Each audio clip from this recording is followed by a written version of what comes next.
Hey, what's up guys? This is Anthony from Anthony's Customs, and for this review, we are looking at the McFarlane Toys DC Multiverse AZRAEL Batman armor. This is the red one that just came out recently. We got the blue one a little while ago. One of the best figures that we've seen at that price point in a long time, despite its flaws.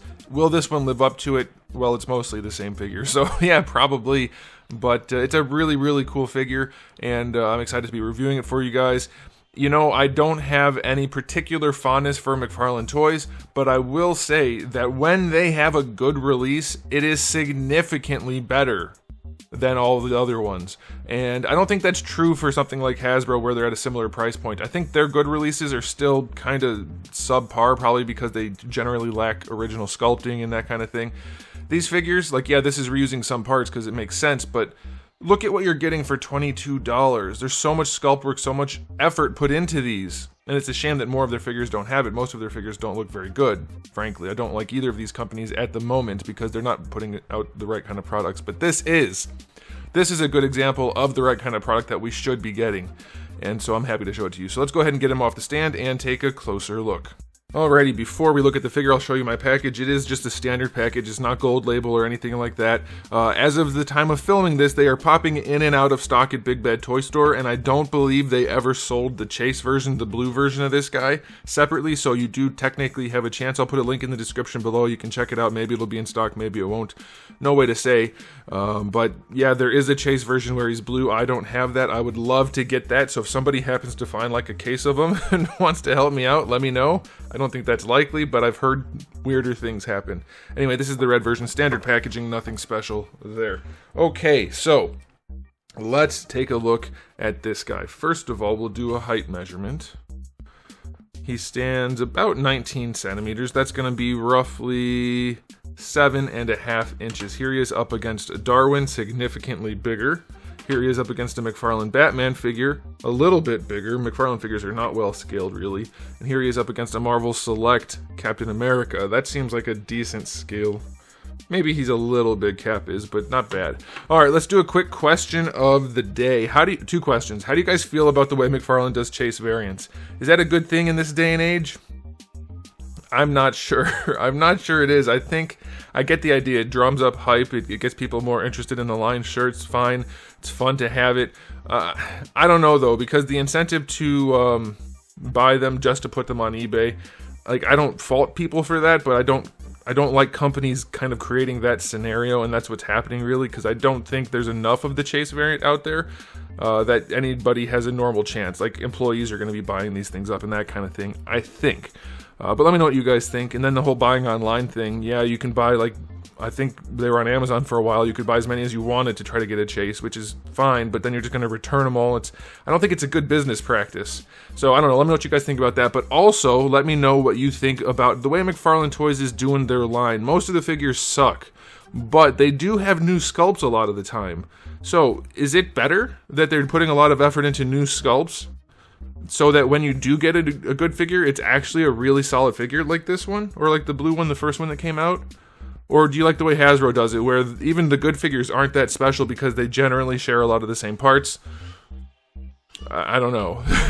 I guess maybe comparatively, Hasbro has more good figures in their line compared to the bad ones.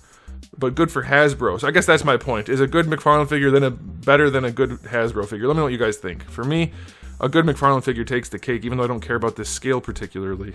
Alright, let's talk about the aesthetic. Still mostly the same body, lots of good sculpt work. You can see there's detail throughout, texture, good muscle sculpting going on there. That's nice. Lots of sculpt work going on, lots of detail. I like the way they did the whole chest harness thing. This is a softer plastic, so it won't really get in the way too much. These guys peg in up here. They don't rotate or anything, but they do tab in pretty nicely.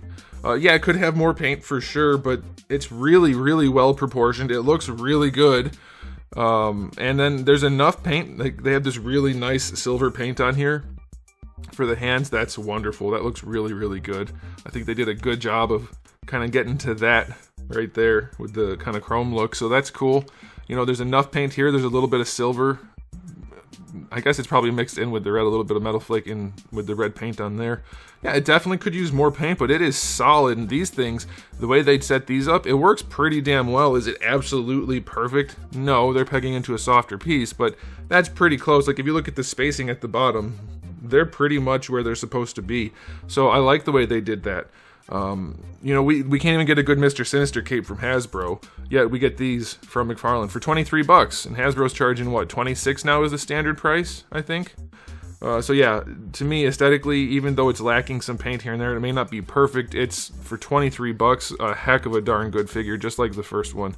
So, 9 out of 10. For $23, this is perfectly acceptable. Okay, so let's talk about accessories. There aren't any, except for this, so that's worth at least $5 or $6 right there, you know? And then we get a card that's the same as the packaging. So, no accessories, essentially. 0 out of 10. We'll go 0 out of 10. Alright. Let's talk about, I would like to have some open hands. Fist hands are fine. Like, yeah, okay, everybody says we always want fist hands, and we do, but not only, especially when you have big claws. So, like robotic metal claws on your fingertips, I would like some open hands. So yeah, that would definitely be nice. Alright, now as far as articulation goes, I don't think this is going to get in the way too much, because it's kind of held off the back. It's not too bad. And by the way, even though McFarlane figures do have trouble standing because of the way their ankle joints are, he's pretty straight up and down, even with this. Like, I have his legs back a little bit. You can see a little bit of an angle there, but he's pretty well balanced. These are nice, lightweight pieces, relatively speaking, so you shouldn't have too much trouble. So let's see. As far as articulation goes, we have ball pegs going on in the head, so even with the collar and the neck, man, I can't understand how anybody argues against ball pegs in the neck. Even with the armor and the helmet and everything, this guy still has better head range. He can look down to the side. He can do basically whatever you want with the head, whenever you want, without any effort at all, because double ball peg is the way to go for a neck for sure. 100%. So nice. This type of joint is not superior.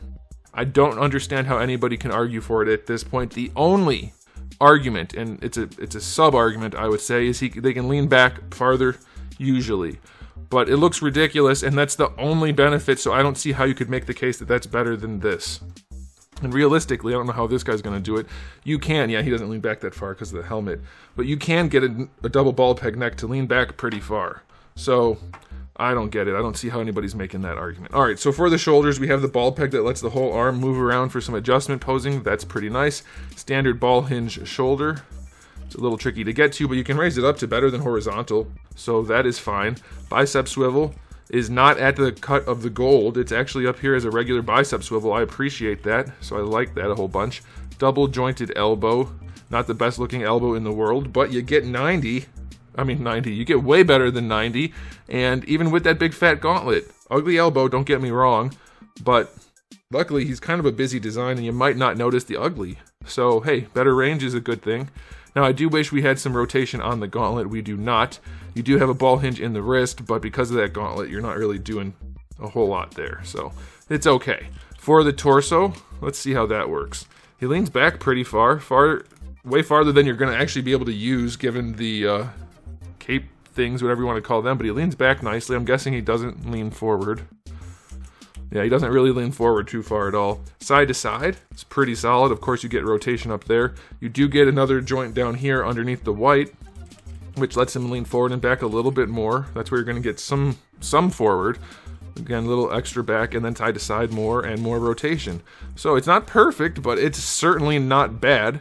And I think when you get a figure with lots of good sculpt work and decent enough paint and like something that looks like this, I'll be more okay with less articulation. I'll take it. Alright, now for the hips, I don't remember how they work. Let's see how they work. They go basically all the way out to the side. You're flexing the diaper a little bit, but basically full on splits. No issues at all. No extra dangly bits. That's a really good hip setup right there. Going forward, I'm guessing we're limited. It flexes pretty well. I would cut a little bit out of the diaper right there just to give the legs a little bit more range. Going forward is limited. Going back, you get a little bit, that's okay. Thigh swivel goes out a little bit, but not much, so very limited thigh swivel. Double jointed knee is gonna be a double jointed knee, that works just fine. Proportions are not bad at all, could be better, but you can see the foot The bottom of the foot is just higher than the top of the hip, and you basically want those in line as a rule, but that's really pretty close, so that's not bad. And then ankles, we have the full ball hinge. Definitely too heavy on the ratcheting. McFarlane figures are difficult to stand because of that, but you will get good range out of that joint. Toe hinge, it's not one of the worst ones they've ever done. It's a little far back, but it's fairly solid, so not too bad. All right, so articulation on this guy, perfectly acceptable. Is it the most articulated best figure ever? No, of course not. But is it definitely good enough? Yes, I would say without a doubt. At this price point, with everything else you get for this figure, the articulation is perfectly acceptable. I'll give it a 7. It's going to pose... You could even go 8, I suppose, but there are a few spots where it could be better. Could lean forward. Hips could be a little bit better.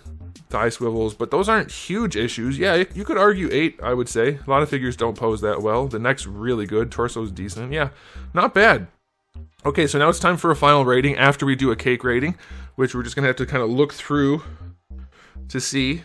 His cake is not bad. It's a decent shape. Not a huge ton of mass or volume, but it's there. I'm going to give him a 7 for cake. It's a good shaped cake. He is caked up, I think is what they say. So, alright, time for the final rating on this figure. Much like the blue one that came out a couple years ago, or whatever, was it a year ago? I don't know. It's awesome. For the price point, nearly unbeatable if you ask me. For 23 bucks, this blows $26 Marvel Legends figures out of the freaking water with a nuke. I'm going to give this guy a 9 out of 10 overall. Could have more paint, of course, but it's not bad, and definitely could have a little bit better articulation, of course, some accessories. There's room for improvement, but damn, for 23 bucks, it's worth getting. So again, check that link in the description below. They're coming in and out of stock, and you should get one if you haven't yet. So there it is, guys. Thanks for watching. If you enjoyed the video, please do give it a thumbs up. If you didn't, give it a thumbs down. And if you haven't subscribed, you should. I have new videos just about every single day, and thousands already on the channel. So make sure you come back for all of that. And in the meantime, keep collecting.